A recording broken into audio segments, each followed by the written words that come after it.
So Mandami just spent $750,000 on New York City's first food pet food pantry, so that people facing financial crises and the like won't have to make the difficult decision to give up their pet. They can go there and get free pet food. Now, I can already hear the MAGA and the Republicans screaming that this is a waste of money, as if they knew what that means. But I wanted to give you a brief story time as to why I think this is important. So, I don't bring this up very often, but I have talked a few times here about how I've been homeless before.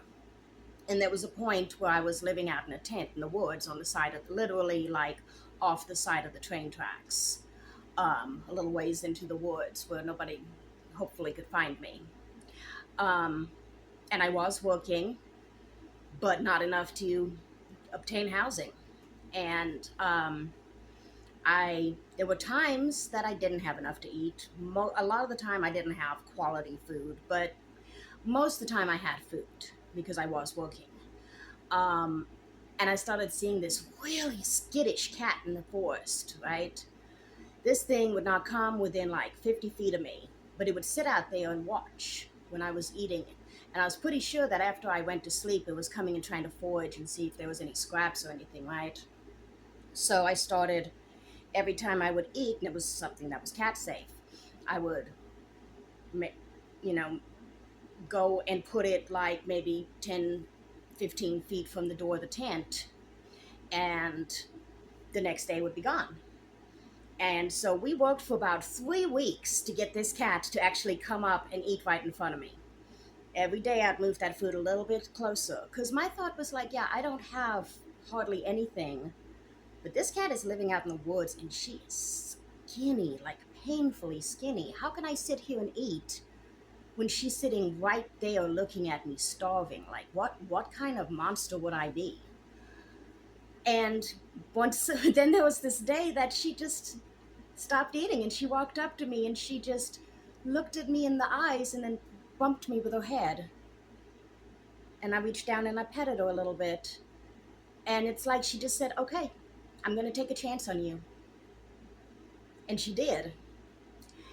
And then she started sleeping with me in the tent. And we survived weather that was down to like, I don't know, 20 degrees Fahrenheit or a little bit below by sleeping together and huddling for warmth in that tent. Every night she would come back. Every night I would stay up until she came back because I was worried about her. And you know how people say, I'm sorry, I'm getting a little emotional here, but you know how people say the thing about, oh, who rescued who? No, for real though, because I was at such a broken point, mentally and physically. I kept getting sick. I kept getting pneumonia and stuff because of the cold and the damp and sleeping out in that with little protection, a very thin tent, and having to walk to work in the rain and getting chilled. And then I got hurt like out in the woods and this, that, and the other thing. I was so close to breaking. And that cat gave me something to hold on to. I would think, you know what? I got to get through this because she needs me.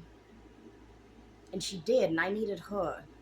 And when I moved out of those woods into a house, I took her with me. And we're still together to this day. And I think there's a good chance I would have gotten out of that without her. And that's why I think this pet pantry is important, not just for the animals who I love and deserve all of the love and help in their own regard, but also because they can save humans. I've seen it, I've experienced it. Their love is like no other.